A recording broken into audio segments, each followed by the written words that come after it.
I tried doing this video yesterday, but it wasn't coming together very well. I thought I'd try again today.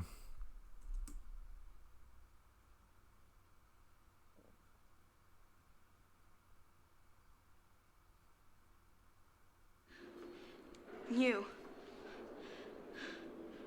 thought you were different. I'm sorry, kid. I'm just a terrible person, I guess.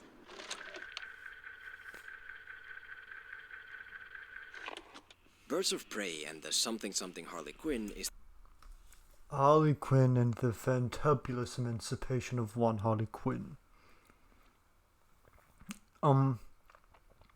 This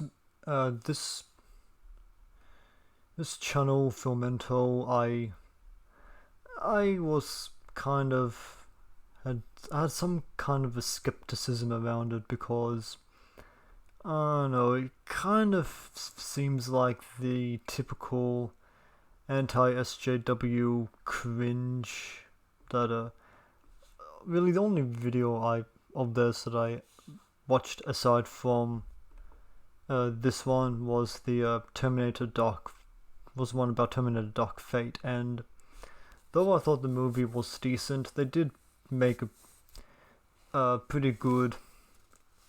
They make some pretty good points against it, and but still some of these,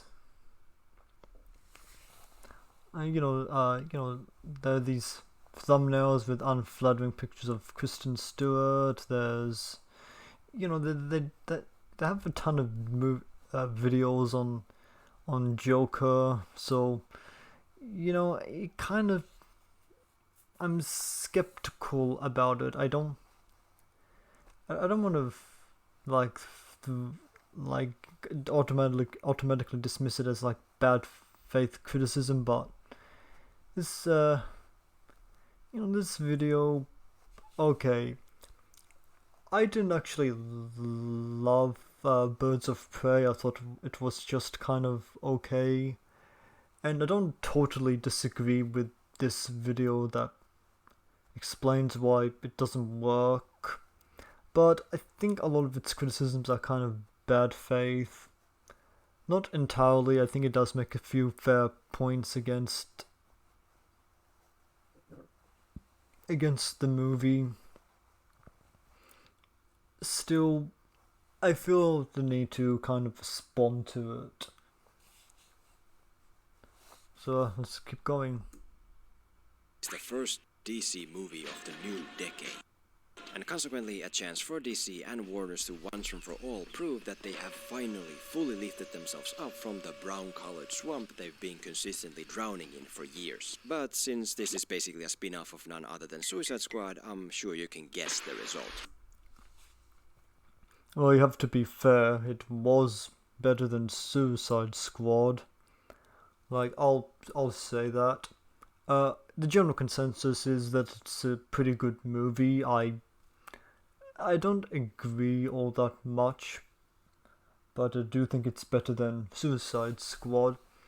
And a lot of people would say that DC kind of did get out of that rut with Wonder Woman back in 2017. I don't agree. I didn't like Wonder Woman.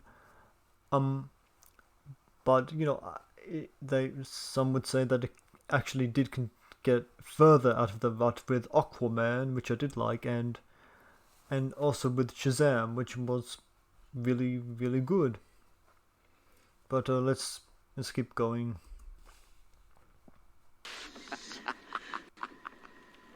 That was super embarrassing. Sure was. Essentially, Birds of Prey is an ensemble movie that chooses to leave out teeny tiny narrative elements like plot in favor of focusing exclusively on its wide-ranging group of eccentric characters, as well as this crazy, wonky world of Harley Quinn's Gotham City that they inhabit. And even though you already know how I feel about not including a strong plot in movies, Just do it! based on 2019,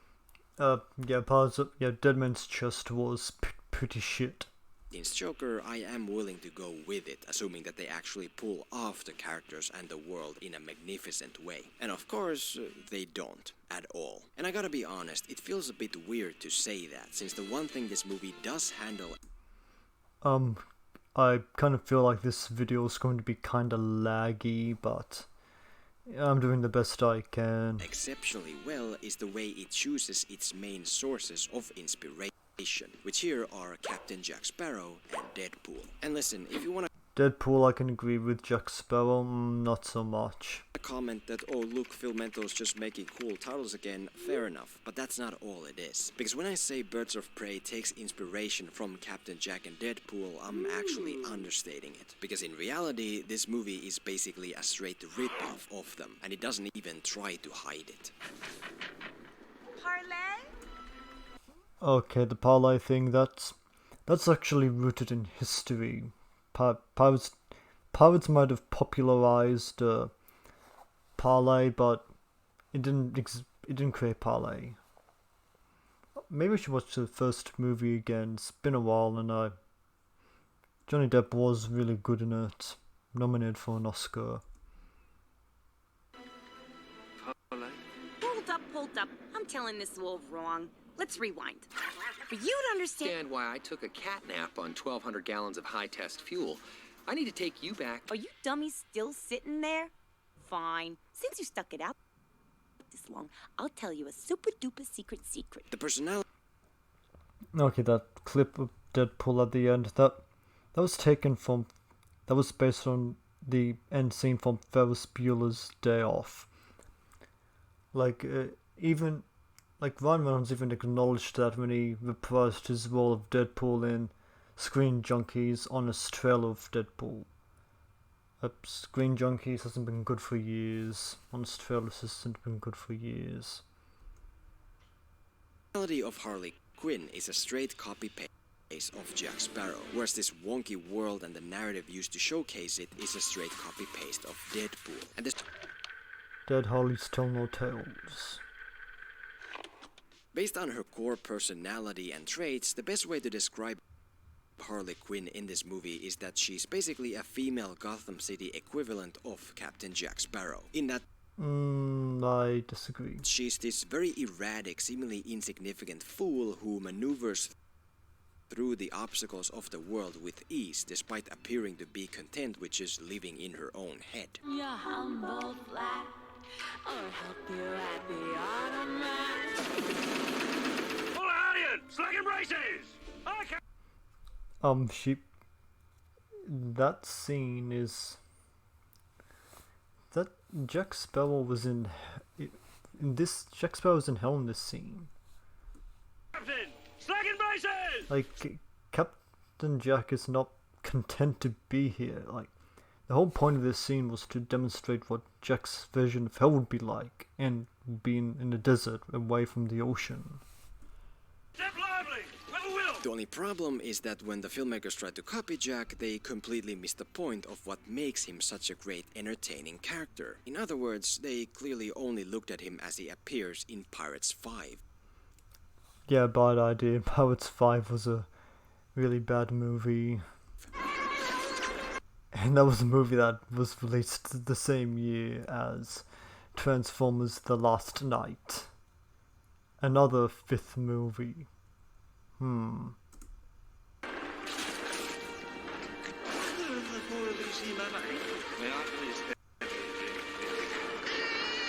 Firstly, the thing that makes Jack Sparrow a real proper movie hero that audiences can connect with and look up to is the fact that even though he comes off as an insignificant idiot dismissed by others, that's not who he actually is. It's just a way for him to get an edge over others, which is very positively powerful because it essentially shows the audience that even though other people might look down on you and dismiss you as nothing, that doesn't mean you are nothing. But with Harley Quinn in Birds of Prey, she actually is just an insignificant idiot. When she's being an annoying dumb drunk at a club, it's not because she's trying to present herself that way in order to gain access to some restricted area or something, but just because she's an annoying dumb drunk. When she does bad things to others which lead... She's... Harley spent a lot of her a lot of her recent years as the Joker's girlfriend, someone who had been manipulating her, doing like getting her to do terrible things. That's hardly the same kind of character. Leads to them coming after her.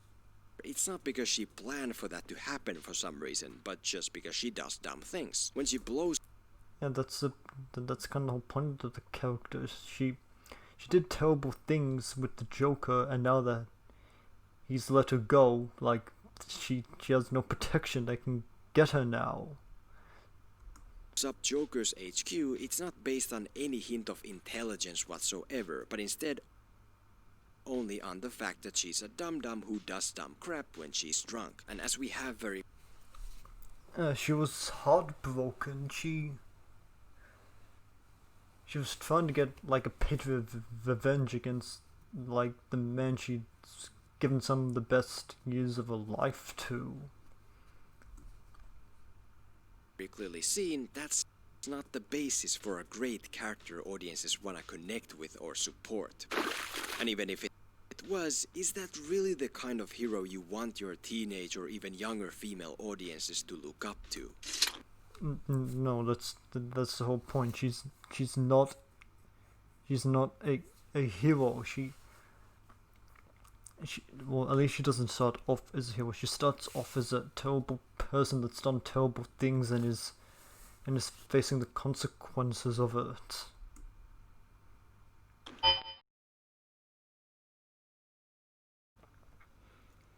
About Harley Quinn not being a proper hero. Like, you know who else wasn't a proper hero? Tony Stark from the first Iron Man. He was a war criminal and an alcoholic and a womanizer. Like, in some ways, it was probably worse than Harley Quinn in the first movie. So, yeah, that's the whole point of the first movie. Stark goes from okay, I don't think war criminal was the right word, but he profited off wars, and then at the end he becomes a superhero. So yeah, Harley Quinn had a similar kind of character arc here. You know how Jack is a physical manifestation of motive who always has his own active goals that push the movie forward.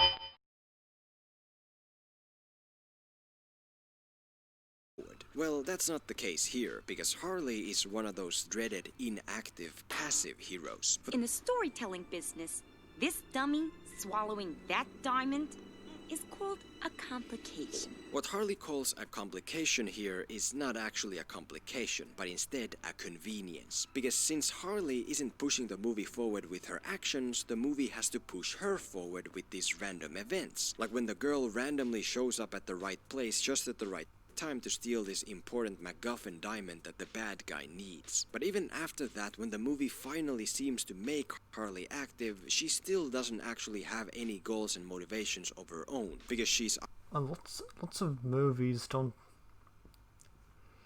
Lots of movies are sort of moved forward by not the character making an action, but by the action of somebody else that the main character has to react to.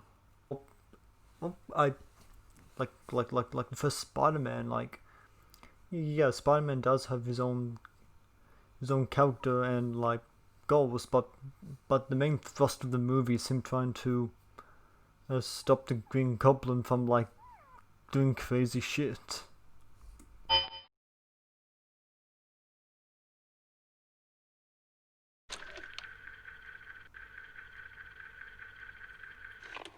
As to the way the narrative of this movie is built, with all the edgy fourth wall breaking voiceover and multiple non-chronological timelines and overall ridiculous carefree tone, that's when we enter Deadpool territory, which by itself probably is a great fit for a story like this.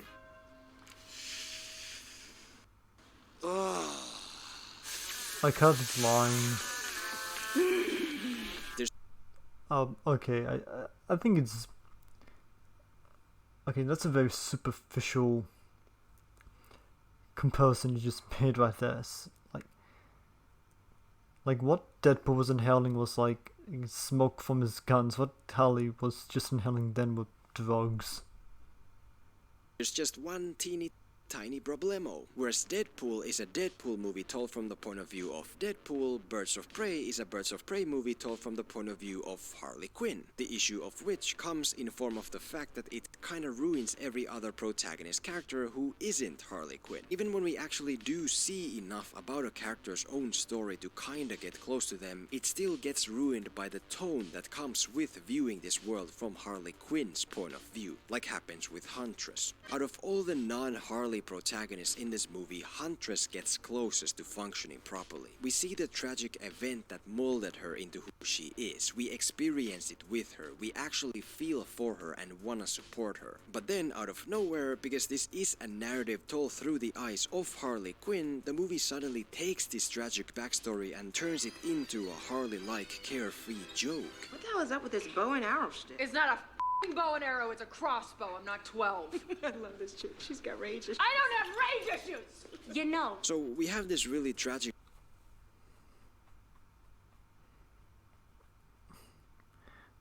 What?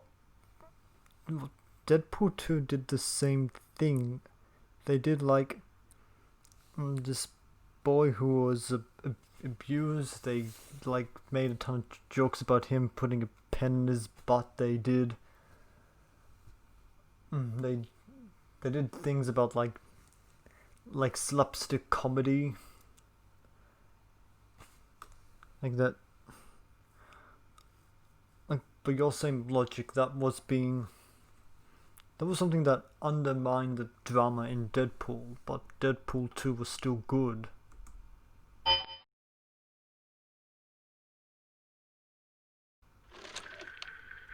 Blowing up the positive. As much as what we've talked about causes problems all around the narrative and the protagonist characters, there is one aspect about this movie where it all works incredibly great, and that is our main villain, Roman Sionis. Glove. He's a ridiculous carefree sadist who also seems to have a more three-dimensional, deeper side to him, which is built up to with his overly insecure aggression as well as his strangely intimate relationship with his right-hand man, Zaz. This crossbow. Why don't I own the crossbow guy? You should own I mean, I like crossbows. On top of all this, in the third act, Harley Quinn actually finally gets her own clear motivated goal when she has to race after Sionis to defeat him. And at this point, it's like, oh wow, this movie might actually end up being pretty good. Until... For an hour and a half, a core issue Come on, that explosion was pretty entertaining. with this film has been that it tries to force a Harley Quinn movie out of a non-Harley Quinn movie. And now, at long last, when at the end it finally can be a full-on Harley Quinn movie, the filmmakers then suddenly decide that, maybe this shouldn't be a Harley Quinn movie. Instead of Harley having a wonky end goal corresponding to her wonky personality, here she just wants to save this girl that nobody in the audience cares about, which is fine, but way too much of a common cliche to be all there is to it. Instead of paying off the personality You're probably right on it being a cliche. build-up done with Sionis, here the ultimate reveal is that, yeah, the reason he wants the MacGuffin diamond is just to become rich and powerful, which not only is like every B-class gangster movie ever, it also makes absolutely no sense. He's already been established. I don't know. Yeah, it's cliche, but it's kind of an acceptable cliche. If you're already into the movie, you can probably buy it. To be the most dangerous guy in Gotham. The only person he fears is the Joker, who isn't even part of this movie. And so why would he need to become rich and powerful when that already is exactly what he is? And I'm telling you, it's so weird, because I swear they were building up for a climax that is something entirely else. And what do you know? Asking my buddy Google, turns out something entirely else is exactly what it was supposed to be. In the original script, the MacGuffin diamond didn't contain codes to a bunch of money, but instead to a collection of nude photos of Sionis that prove that he prefers sausage marriage over pie, and it makes total sense. It explains why he's so weirdly intimate with Sass. It explains why he's so insecurely aggressive. It explains why he's causing all this mayhem and havoc for one diamond. Because underneath that scary danger shell, all he actually is an insecure little man who's afraid people will see him for who he truly is. Yeah, that is very... Okay, I haven't fact-checked this. I don't know if that's true, but that should have been the... That should have been left in the script. That is so much more fitting for Birds of Prey than what they ultimately went with. They should have went with that. God damn, I'm in total agreement with him here.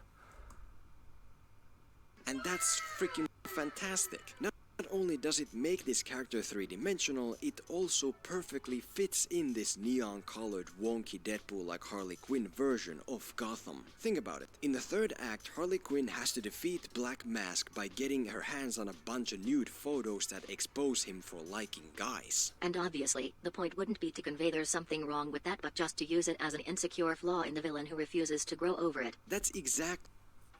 Yes, yes, it was also really good of you to add that. Like, you didn't need to explain that to me. I got that. It's good that you explained that to your audience. Thank you for just throwing that out there, making that clear. Good move. The type of movie we've been trying to build up. That's exactly a Harley Quinn movie if I've ever heard of one. But instead, what we ultimately do get is Harley Quinn has to go save this girl from this rich, powerful gangster who wants to become even more rich and powerful. And that's it. That's it. You know, at least Suicide Squad had the decency of being bad from start to finish to make it clear there exists no good version of it that we missed out on. But here, it's like, not only do they give you a movie that doesn't work, they also flip you off with the potential of what it could have been. So... I think the whole, like, nudes and the diamond, plot point... I don't know, it could have made the movie a bit better, but... I don't know, I don't think it would have made the movie that much better.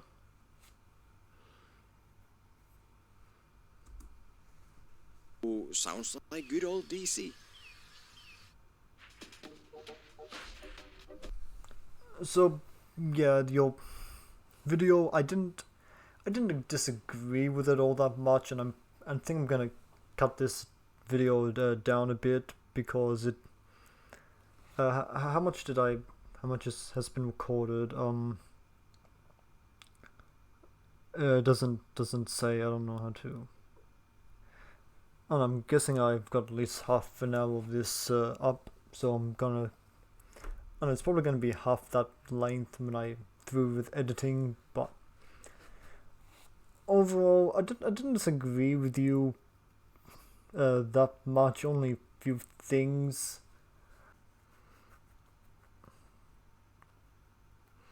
So yeah, your video wasn't terrible. I just had a few gripes that I needed to address.